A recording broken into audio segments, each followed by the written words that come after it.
Ce soir, j'ai reçu du Seigneur ce verset, un seul verset dans Matthieu au chapitre 13 et au verset 52. Jésus leur dit, c'est pourquoi tout scribe instruit de ce qui regarde le royaume des cieux est semblable à un maître de maison qui tire de son trésor des choses nouvelles et des choses anciennes. Si vous voulez savoir de quel trésor il s'agit, eh bien la Bible nous donne cette définition. Matthieu 6, 21, là où est ton trésor, là aussi sera ton cœur.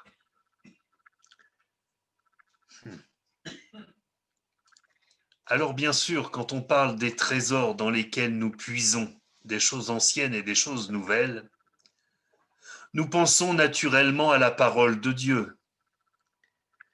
Le psaume 119 au verset 72 nous dit « Mieux vaut pour moi la loi de ta bouche que 1000 objets d'or et d'argent. » Et dans Proverbe 25:11, cette pensée est encore portée comme des pommes d'or sur des ciselures d'argent, ainsi est une parole dite à propos, et Dieu sait si sa parole est toujours dite à propos. Alors bien sûr, il y a une lecture premier degré de ce texte qui consiste à dire, eh bien, dans les trésors de la parole, nous tirons des choses anciennes et des choses nouvelles. Dans l'Ancien Testament, nous puisons des choses anciennes. Dans le Nouveau Testament, nous puisons des choses nouvelles. Cela est vrai, mais je crois que l'on peut creuser beaucoup plus cette pensée pour véritablement aller au centre de ce que Dieu veut nous dire ce soir. Plusieurs ici sont des lecteurs assidus de la Bible. Pour beaucoup, ils le sont depuis des années. Je serais incapable, si vous me le demandiez, de vous dire combien de fois j'ai lu la Bible. Pendant un temps, j'avais une lecture régulière. Je lisais l'Ancien Testament une fois par an et le Nouveau 4 fois par an. J'ai arrêté de compter et ma méthode de lecture est aujourd'hui différente, mais peu importe. J'ai lu la Bible des dizaines de fois et vous êtes nombreux à l'avoir fait. C'est une bonne chose parce que ça nous permet de mémoriser la parole. Ça nous permet de la graver dans notre esprit. Et cela permet au Saint-Esprit eh bien, de nous rappeler ces choses au moment opportun.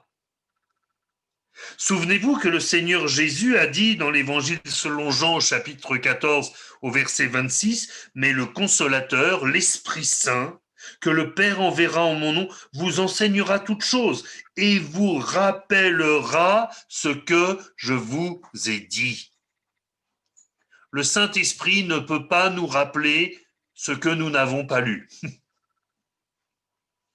Son rôle est de nous rappeler ce que Jésus a dit. Et il nous le rappelle si nous l'avons lu, si nous nous en sommes imprégnés.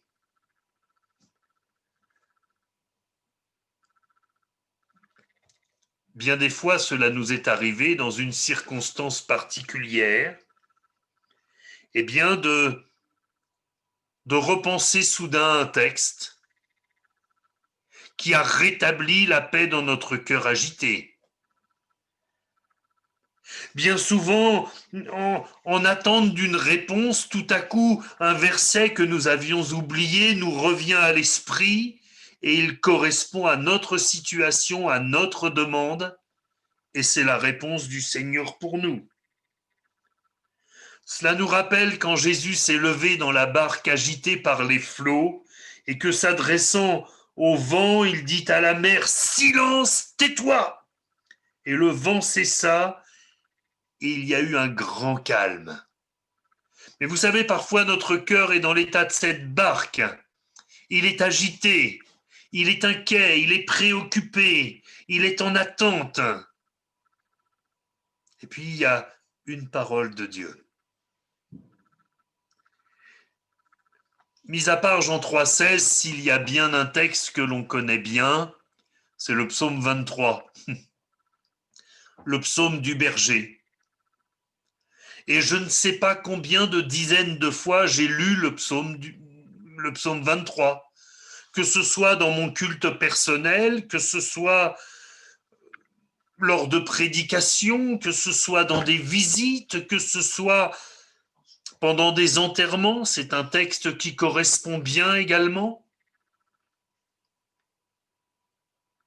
Et quand il s'est agi de quitter le travail pour venir servir le Seigneur à Montauban, il y a eu un moment où l'angoisse s'est glissée dans mon esprit en disant « Ouh là là, mais c'est bien beau d'avoir la foi, mais le salaire divisé par 2, c'est pas pareil quand même. » Et je ne me plains pas, le conseil d'administration a été extrêmement généreux avec nous.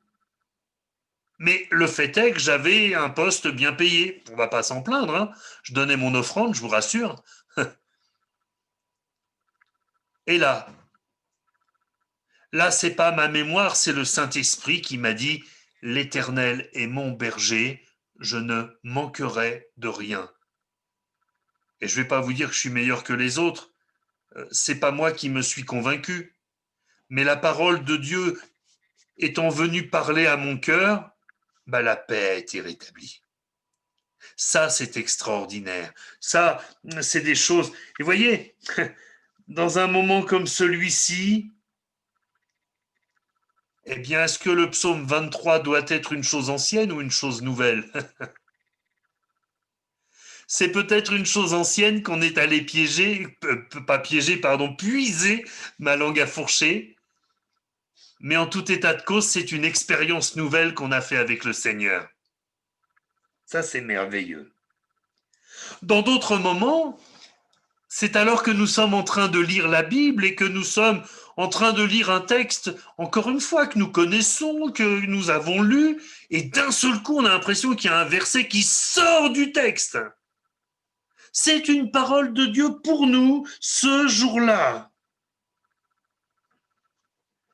Et elle répond parfaitement aux besoins de notre âme. Est-ce que c'est ancien ou est-ce que c'est nouveau?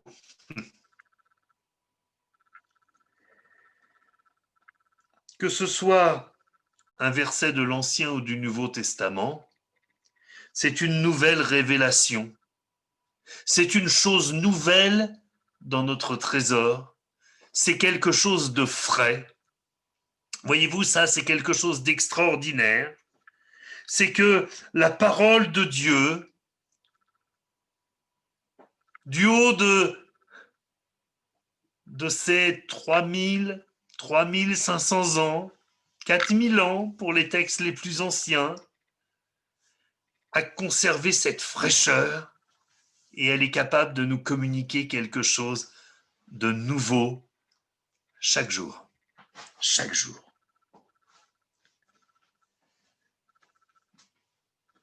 Il nous faut prier, mes frères et sœurs, pour que la parole de Dieu soit toujours la parole vivante et vraie pour nous. Et non pas qu'elle soit une parole morte dans une âme mourante.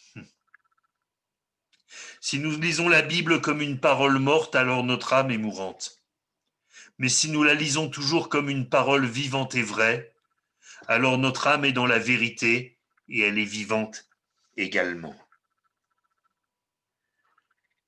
Il y a un autre trésor dans lequel nous pouvons puiser, c'est le trésor de nos expériences. L'apôtre Pierre écrit dans sa première épître au chapitre 1er, au verset 6 à 9, « C'est là ce qui fait votre joie, quoique maintenant, puisqu'il le faut, vous soyez attristés pour un peu de temps par diverses épreuves, afin que l'épreuve de votre foi, plus précieuse que l'or périssable qui cependant est éprouvé par le feu, et pour résultat la louange, la gloire et l'honneur lorsque Jésus-Christ apparaîtra. Lui que vous aimez sans l'avoir vu, en qui vous croyez sans le voir encore, vous réjouissant d'une joie ineffable et glorieuse, parce que vous obtiendrez le salut de vos âmes pour prix de votre foi. Je ne sais pas comment vous réagissez quand vous entendez le mot épreuve.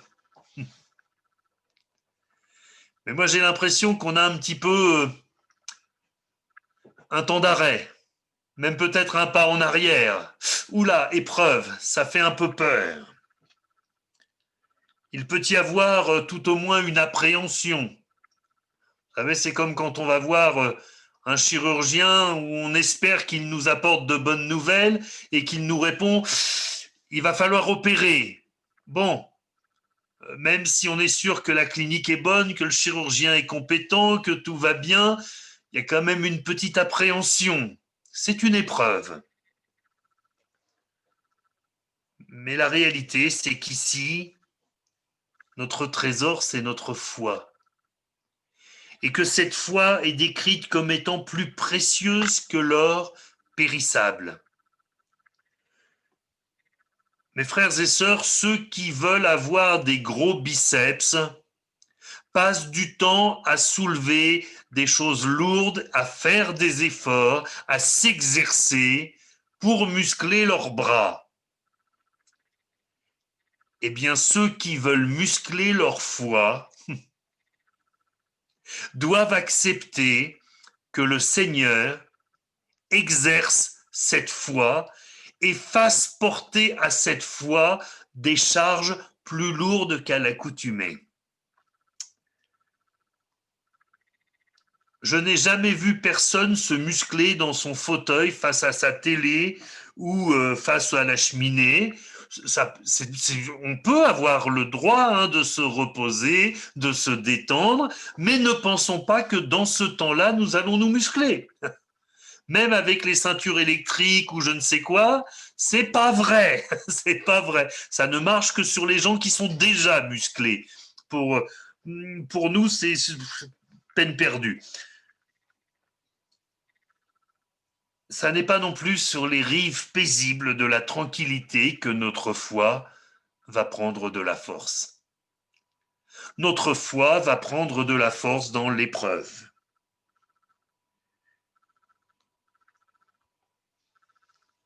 Dans l'expérience.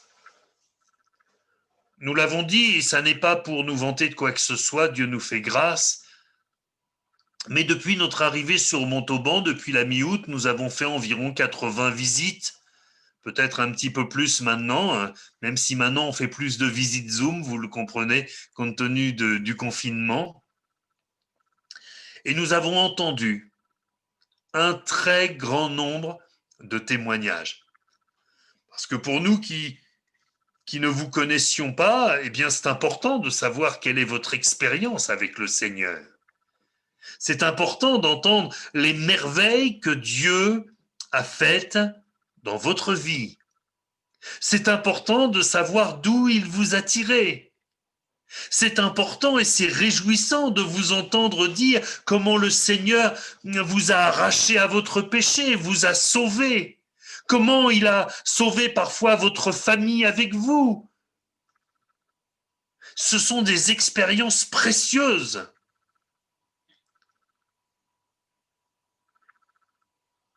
Mais ce sont des choses anciennes.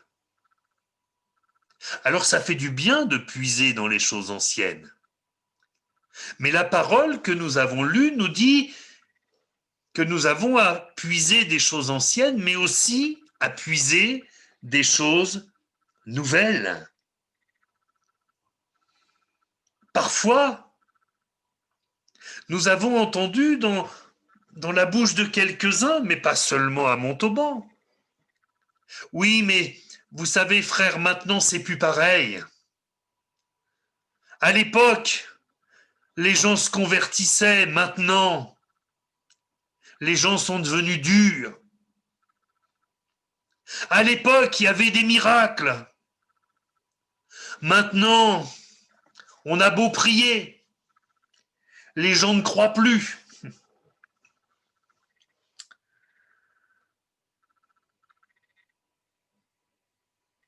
Je crois que nous avons besoin, comme les enfants des cultes du même nom, de réapprendre quelques versets par cœur. Hébreux 13:8, Jésus-Christ est le même hier, aujourd'hui et éternellement. Cela sous-entend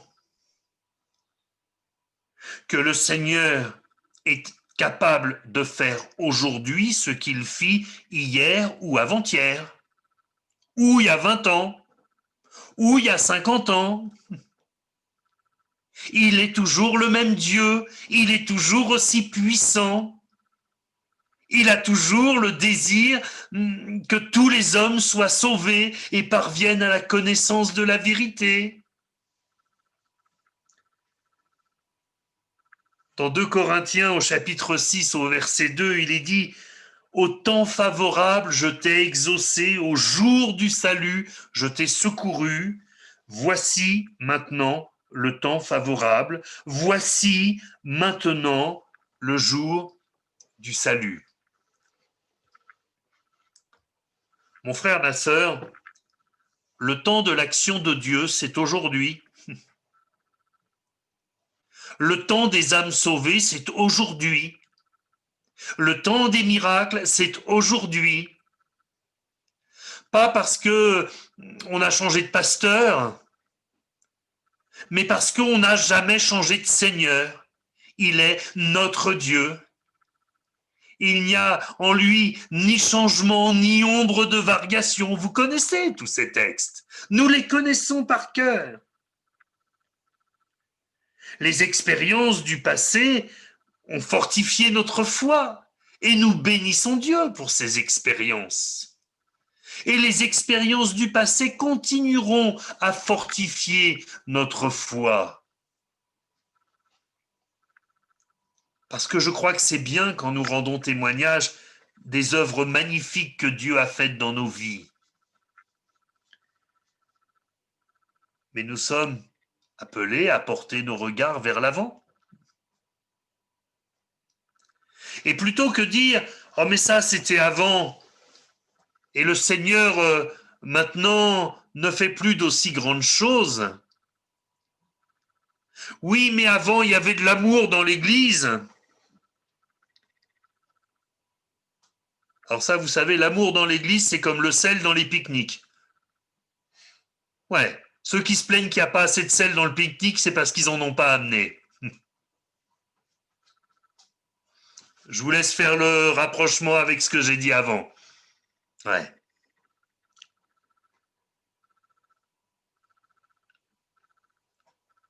Posez-vous cette question. Quelle est ma dernière expérience avec le Seigneur? Si la réponse peut se rapprocher d'une imitation d'un loup, c'est-à-dire « ouh, ça remonte hein », nous avons un problème. Nous avons un problème. Moi, je bénis Dieu. Et c'est pas parce que c'est moi, c'est parce que c'est lui. De ce que jour après jour, je suis encouragé par des expériences d'aujourd'hui. Aujourd'hui, c'était pas la semaine dernière, aujourd'hui, à Montauban, pas au Burkina Faso, au Mali ou en Chine. Aujourd'hui, à Montauban, 5 jeunes ont appelé leur responsable de jeunes pour lui parler, pour lui dire leur envie, pour leur... Mais moi, je trouve ça merveilleux. Une jeune a appelé son responsable de jeunesse pour dire « J'ai appelé le pasteur parce que je voulais démissionner de mes responsabilités, est-ce que je ne suis pas baptisé dans le Saint-Esprit ?» Et le pasteur, il m'a expliqué que plutôt que démissionner, il fallait que je me secoue un peu et que je réclame à Dieu le baptême dans le Saint-Esprit. Ben oui, On n'est pas là pour faire démissionner les gens. Ce que le Seigneur veut, ça n'est pas que nous restions sur nos faiblesses et que nous abandonnions notre poste. Ce qu'il veut, c'est que nous soyons remplis de sa force. Alléluia. Baptisés dans le Saint-Esprit. Je bénis Dieu de ce que cette semaine, j'ai entendu des jeunes qui se posaient des questions sur leur avenir de couple en disant « Nous ne voulons pas pécher contre Dieu, nous préférons prendre des distances pour laisser Dieu nous diriger. » Mais ça, je trouve ça magnifique. On entend tellement souvent, pardonnez-moi, mais les moins jeunes d'entre nous dire « Oh oui, mais les jeunes à notre époque, c'est plus comme de notre temps. Maintenant, ils savent plus se tenir. Ils sont pas fidèles dans la prière. Ils sont pas fidèles dans la lecture. » Cette semaine, il y a une jeune qui a appelé son responsable de jeunesse en disant « Le Seigneur m'a secoué à la réunion de jeunesse de samedi. Je me suis remis à lire ma Bible tous les jours et à prier le Seigneur et à chercher sa face. » C'est pas des miracles, ça? C'est pas des œuvres nouvelles, ça? Mais moi, j'ai la meilleure des places. Je suis spectateur des merveilles de Dieu. Mais tous les jours, j'ai des choses à raconter. Alors vous allez me dire, ah ouais, mais c'est facile, toi, t'es pasteur. Un jour, un vieux prédicateur a dit,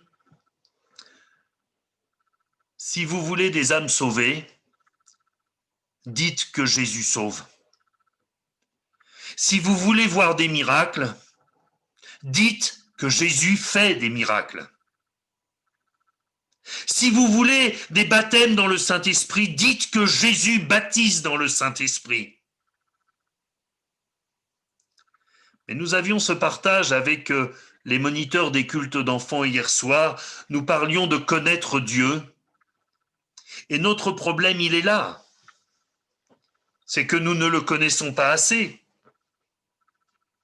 Si nous connaissions à quel point Dieu est puissant, à quel point Dieu est miséricordieux, à quel point Dieu est amour, nous ne douterions pas en allant témoigner à une âme que le Seigneur va répondre favorablement à la prière que nous élèverons en faveur de ce perdu. Moi, je vais vous dire, je reprends ma liste de prières. Gabriel, on prie pour lui, mais en réalité, on prie pour le salut de sa maman, pour le salut de son papa. On prie pour ce petit garçon, parce que lui aussi, il a le droit d'être sauvé. Et parce qu'à un moment, une sœur a osé dire, mais vous savez, le Seigneur peut quelque chose pour vous. Eh bien, il y a une porte qui s'ouvre. Avoir dit que le Seigneur pouvait faire quelque chose, c'est pas un exploit, c'est juste dire la vérité. La porte qui s'ouvre, ça, c'est un miracle. Ça, c'est un miracle.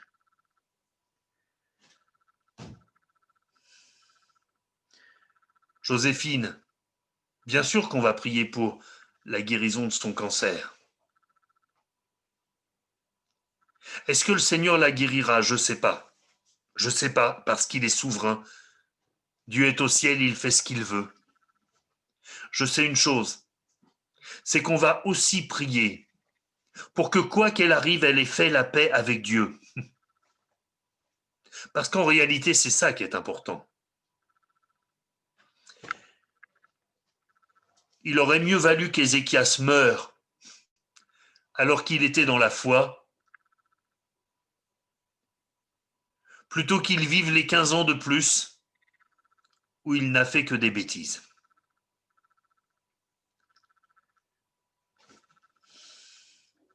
Pour tous ceux qui sont dans cette liste de prières, la mamie Delors, Benita, Sandrine et Pascal Marie, Pascal le fils d'Annie et Michel, Betty, Nathalie, les futurs baptisés.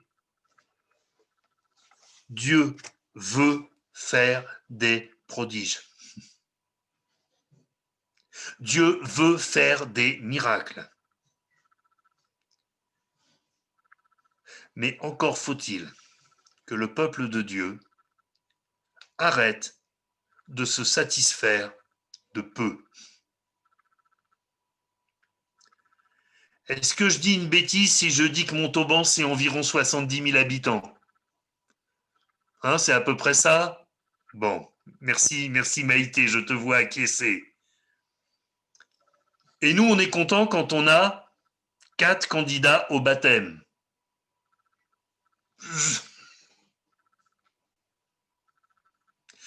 Il en reste donc plus que 69 996. Et là, on n'a parlé que de Montauban, hein. Si on va jusqu'à Caussade, si on va jusqu'à Montclar de Quercy, si on va jusqu'à Moissac, si on descend jusqu'à Montèche, c'est combien? 100 000, 120 000, 150 000 âmes? Et combien sont sauvés? 500? Seigneur, je veux pouvoir puiser dans mon trésor des choses anciennes parce qu'elles me font du bien et elles font du bien à mes frères et sœurs et à mes amis quand je leur en parle, mais je veux aussi des choses nouvelles. On est content l'hiver, pour ceux qui font ça encore, d'aller au congélateur ou d'aller dans la cave récupérer les bocaux, le parfait, où il faut tirer le caoutchouc qui coince toujours. Et de se dire, ah, on va manger les légumes du jardin. Ouais. Mais quand la saison arrive et qu'on les mange frais, ils sont quand même meilleurs, non? Ils sont quand même meilleurs. Mes frères et sœurs, ce que le Seigneur veut nous donner, c'est du frais, c'est du nouveau, c'est du puissant. On voit les choses. Les tiges de figuier commencent à changer de couleur. Il y a des bourgeons partout. La moisson est blanche. Et le Seigneur nous dit, mais priez le maître de la moisson d'envoyer des ouvriers. C'est qui les ouvriers? Bon, c'est le pasteur et sa femme. C'est vrai, mais pas que. C'est tous ceux qui ont envie de voir de grandes choses. Alors, mes frères et sœurs, abordons notre moment de prière avec ce cœur-là. Seigneur, je te prie pas parce que c'est l'heure, je te prie pas parce que c'est l'habitude, je te prie pas parce que la sœur, elle est là, qu'elle écoute, et si qu'on prie pas pour elle, elle va penser qu'on l'aime pas. Je te prie parce que tu es Dieu. Je te prie parce que tu es le Tout-Puissant. Je te prie parce que tu entends ma prière. Je te prie parce que quand un malheureux crie, l'Éternel l'entend et le délivre de toutes les détresses. Je te prie parce que tu es le même, hier, aujourd'hui, éternellement. Je te prie parce que j'ai tellement entendu de témoignages, des choses magnifiques que tu as faites. Seigneur, je veux voir aussi ces choses magnifiques. Je veux voir ce que j'ai mis au bénéfice de ta miséricorde, de ton amour, de ta puissance, de ton Esprit Saint. Ô Dieu, merci pour ta bonté. Merci pour ta fidélité. Seigneur, nous voyons que tu veux faire des choses magnifiques dans notre ville, des choses magnifiques au milieu de tes